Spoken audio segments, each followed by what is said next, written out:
Olá, amigos! Olá, amigas! Tudo bem? Tudo bem com você, meu amigo? Tudo bem com você, minha amiga?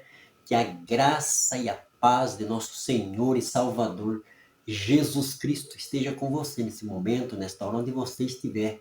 Que essa palavra, que essa reflexão que vai ser feita, que possa alcançar você, a sua casa, a sua família, o seu coração, né?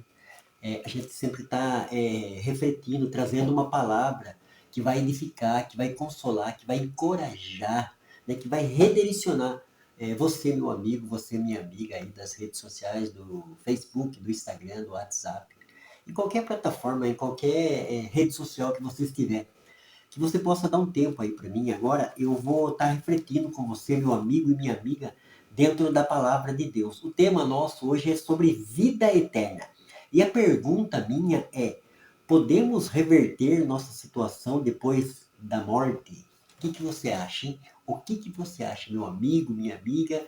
É você que gosta de estar sempre tomando café com Noronha, recebendo uma palavra, ouvindo, assistindo uma palavra que edifica, que consola, que exorta, né? Que alimenta a nossa alma. Então a pergunta do meu vídeo é essa hoje, né? Podemos reverter nossa situação depois da morte? Inclusive, nós estamos de lutos, né? Eu, a Simone, o Rafael, o João Pedro, o pai do Samuel, que estuda com o João lá no Aquiles, na escola Aquiles, é um amiguinho do João, né? Um dos amiguinhos mais próximos do João, sempre está saindo com a gente, indo passear na prefeitura, indo nos pesqueiros que a gente vai. Sempre está saindo com a gente, né? O Samuel já é uma pessoa querida da família.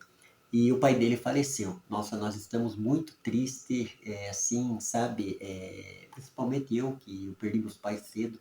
Eu me coloco no lugar do Samuel e vejo, assim, como é difícil um momento desse, né? Perder o pai, uma referência, um amigo. O pai dele era muito amigo dele, né? E morreu jovem.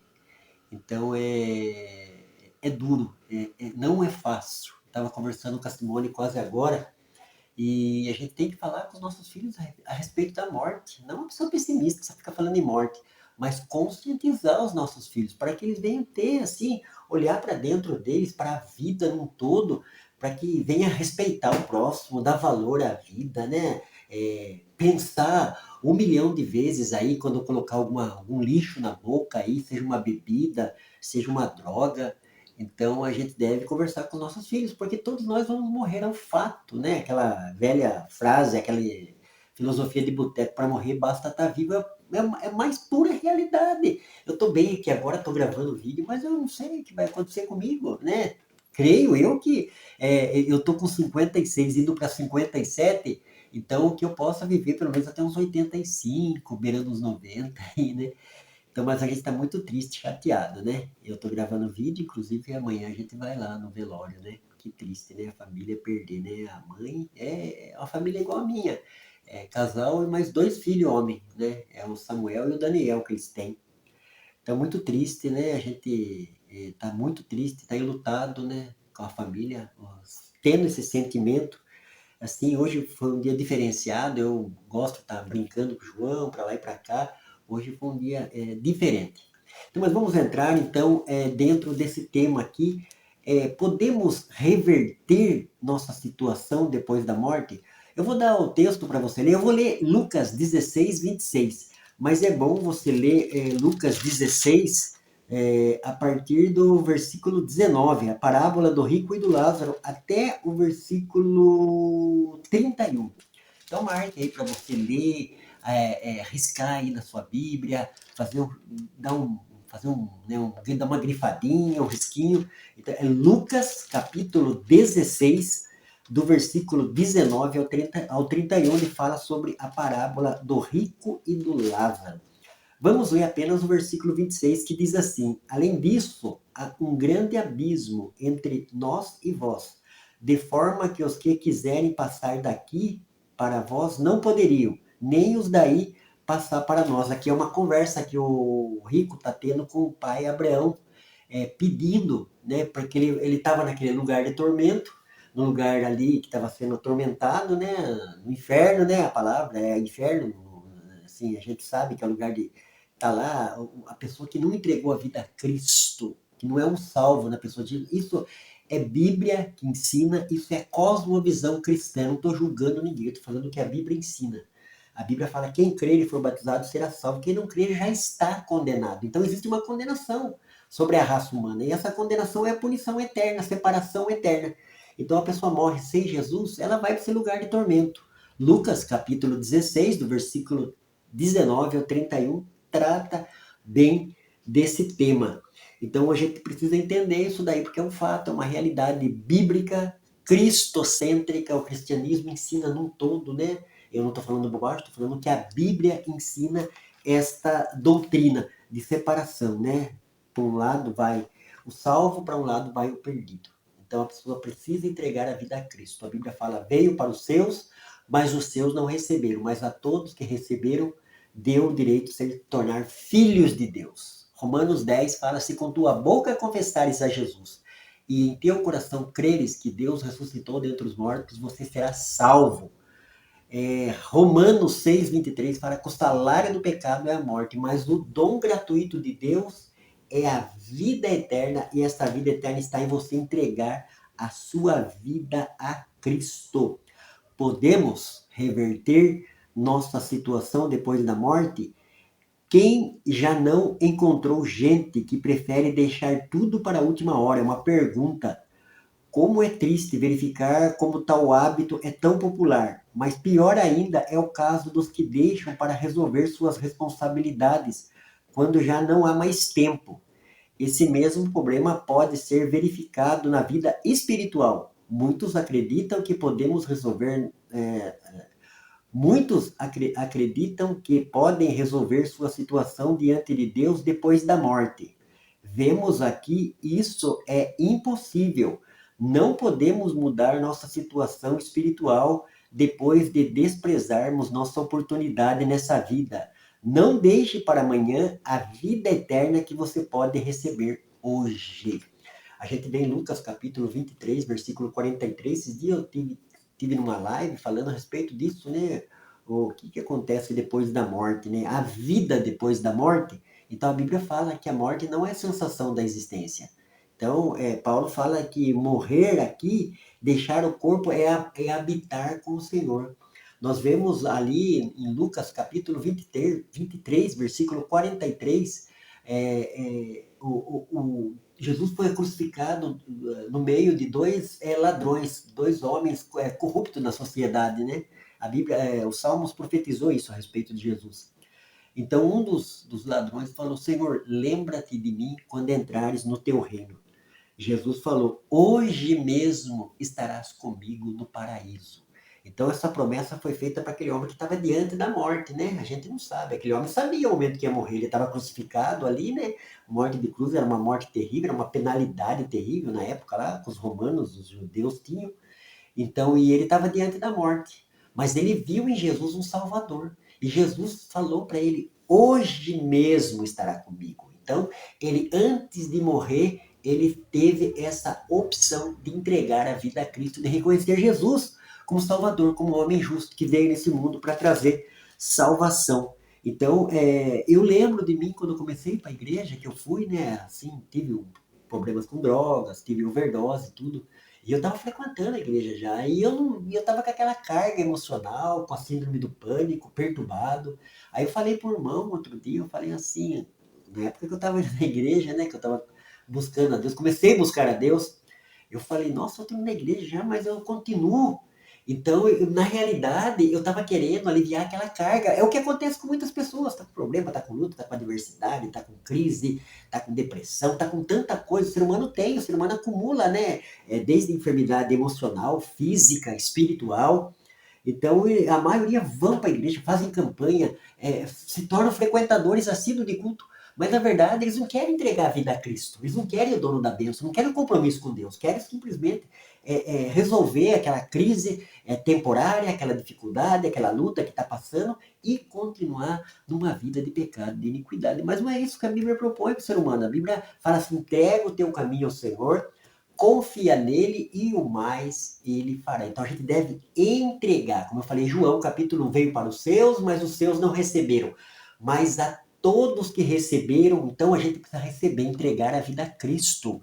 Nós temos um Senhor na nossa vida chamado pecado, o pecado que dirige a nossa vida, que nos conduz para uma vida de adversidade, de crise, de derrota. Então a gente precisa entregar a nossa vida ao senhorio de Jesus. A Bíblia fala que Jesus é Senhor e Salvador. Como eu falei, se com tua boca confessares a Jesus e em teu coração creres, a gente precisa confessar que Jesus é o Senhor e crer e acreditar que Ele ressuscitou dentre os mortos, né? Venceu a morte. Glória a Deus. Sabe, a morte que é uma coisa terrível, o ser humano tem medo. Muitos crentes, cristãos que estão dentro da igreja, que têm a promessa de vida eterna, de perdão de pecados, morrem de medo, se pela de medo da morte. Não, a morte foi vencida por Jesus na cruz do Calvário. Né? E nós vemos ali Paulo falando em Romanos que o último inimigo a ser vencido será a morte. Então nós temos a promessa de uma vida vindoura, de uma vida transcendental com o Senhor, de bem-aventurança, de alegria, numa cidade celestial onde não haverá choro, tristeza, dor, angústia, todas essas mazelas, essas aflições que acontecem nessa terra,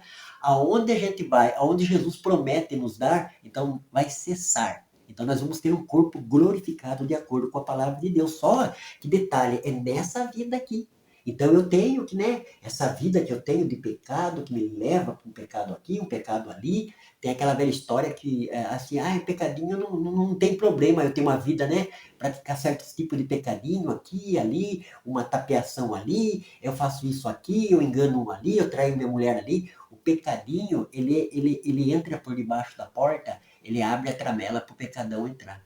Então não, é Jesus que tem que ser Senhor. A Bíblia fala que aquele que está em Cristo é uma nova criatura. Então nós temos que deixar as coisas velhas do homem velho e se revestir do novo homem. Paulo falou, por mais que o seu homem exterior se corrompa, o seu interior se renove. Então não adianta, meu amigo, sabe? Se você esse negócio deixar para a última hora, vai viajar para a última hora, vai fazer isso para a última hora. Então na sua vida espiritual é para hoje. A Bíblia fala em Amós, capítulo 4, versículo 4, prepara-te para te encontrar com Deus. Ou você vai encontrar com Deus, ou você vai para um lugar de punição, para onde é que esse texto está falando. Um homem morreu e foi para o seio de Abraão, para um lugar de bem-aventurança, para um lugar de descanso, de paz. Outro homem morreu e foi para um lugar de tormento. Então nós temos que ler a palavra de Deus. Isso é ensinamento cristão ao pé da letra. Se pudéssemos mudar nossa sorte depois da morte, quem procuraria resolvê-lo em vida? Ninguém. Então a gente vê algumas tradições religiosas falando que a pessoa morre e ainda ela passa por algum processo. Não, a Bíblia fala, Jesus falou para o ladrão da cruz, hoje mesmo estará comigo no paraíso. É salvo, entregou a vida a Cristo, a gente precisa entregar. Eu entreguei a minha vida no ano de 1994. Estou aqui em 2026 pregando, anunciando, falando desse Jesus maravilhoso, desse Deus Salvador que traz perdão, que traz paz, que nos devolve autoestima, alegria, vontade de viver, perspectivas novas, né? Para isso que Deus fez o homem, para o homem ter comunhão com Deus, falar com Deus, abrir a sua boca em oração, invocar esse Deus maravilhoso que está aqui comigo, está aí com você. Então é isso, meu amigo e minha amiga. Se essa falsa esperança não vem da Bíblia, de onde ela procede? Então a esperança vem de Jesus, vem da palavra de Deus. Ele é a nossa esperança. Você já parou para cuidar da sua situação espiritual? Pergunta. Você parou, meu amigo? Você parou, você está aí diante desse vídeo, Deus está falando com você. Lembra aquele programa que passava na Rede Globo muito tempo, na década de 90, de 80, se não me falha a memória? Era o Antônio Fagundes que dirigia ainda. Você decide. O que você quer para sua vida? Essa vida de pecado, de derrota, que mais cedo ou mais tarde a gente vai fechar o olho nessa terra. E para onde que a gente vai? A Bíblia fala que a salvação é individual. Só que a salvação está numa pessoa em Cristo. Pedro, o apóstolo Pedro fala em Atos capítulo 4, versículo 12, que nenhum outro há salvação, porque debaixo do céu nenhum outro nome é dado entre os homens, pelo qual importa que sejamos salvos. A salvação não está em igreja instituição, não está em uma organização religiosa, numa ONG, numa instituição, numa denominação. A salvação está na pessoa de Cristo. Paulo fala em 1 Coríntios 3,11 que ninguém pode pôr outro fundamento além do qual já está posto, qual é Cristo. Nós precisamos receber a salvação na pessoa de Jesus. Em Jesus a paz, em Jesus a perdão, em Jesus a salvação, em Jesus a vida eterna. Veio para o que era seu, veio para o povo judeu. O povo judeu recusou Jesus como Messias. Aí a Bíblia fala, todos quantos receberam. A gente vê ali o livro de Atos, no capítulo 10, Cornélio, um centurião gentil. Ele creu, ele acreditou, o apóstolo Pedro foi lá na sua casa, pregou a salvação, pregou a ressurreição. E a Bíblia fala que o Espírito Santo desceu sobre todos que estavam ali ouvindo aquela pregação. Então a gente tem a promessa do Espírito Santo, a gente tem promessa de salvação, a gente tem promessa de vida eterna. Olha o mundo como que está. Meu Deus, essas leis, olha as leis que o homem está fazendo, é corrupção aqui, é morte ali, é estupro, é guerra. O mundo jaz no maligno. Então busque a Deus verdadeiramente, entregue a sua vida a Deus. A gente tem um tempo de 24 horas todo dia. E o ser humano busca isso, busca aquilo, busca na televisão, na internet, busca em vários lugares, eu busco também. Mas detalhe, eu priorizo a Deus, eu sei que Deus é uma realidade. Deus não é um ser barbudo que está com um raio na mão querendo atacar aqui no planeta. Não, Deus é uma realidade. Por que que existe algo ao invés do nada? Existe uma realidade, existe um cosmo, uma vida, um sol, uma lua, o planeta Terra. Seres viventes que existem nesse planeta, estamos respirando, estamos vivos. Da onde que veio tudo isso? Então, a explicação mais lógica, mais coerente e mais consistente é a cosmovisão cristã, que fala sobre criação, o livro de Gênesis.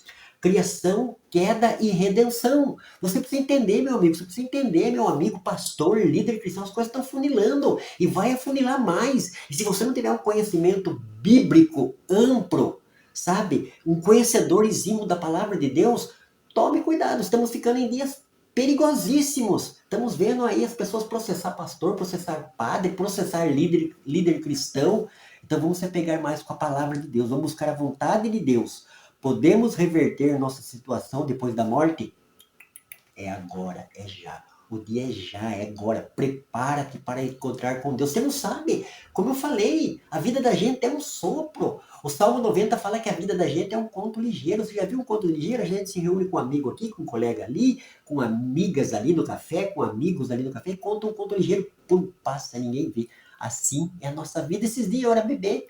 Esses dias eu estava na primeira série. Esses dias eu estava com 12 para 13 anos, esses dias eu estava em 18 anos, se alistando para o exército. Esses dias eu estava casando com a Simone, sabe, com 23 anos. Já faz mais de 30 anos que eu sou casado.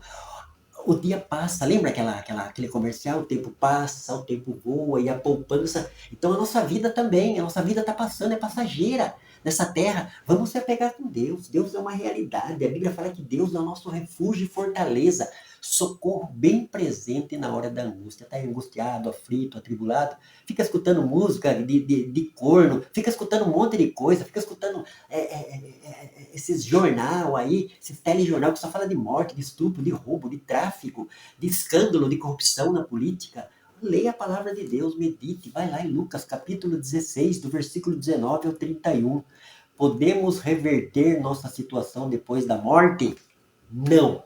A gente pode reverter agora. O ladrão da cruz falou, Senhor, lembra-te de mim quando entrares no teu reino. Jesus falou, hoje mesmo estará comigo no paraíso. O paraíso é o lugar que o cristão vai, entra imediatamente na presença de Deus. Deus abençoe. Essa palavra que eu tinha para repartir com você hoje, para compartilhar. Deus abençoe. Fique com Deus. Um beijo no coração do Jefferson Noronha para você, meu amigo e minha amiga. Vai lá, lê a palavra de Deus, medita na palavra de Deus. Deus abençoe.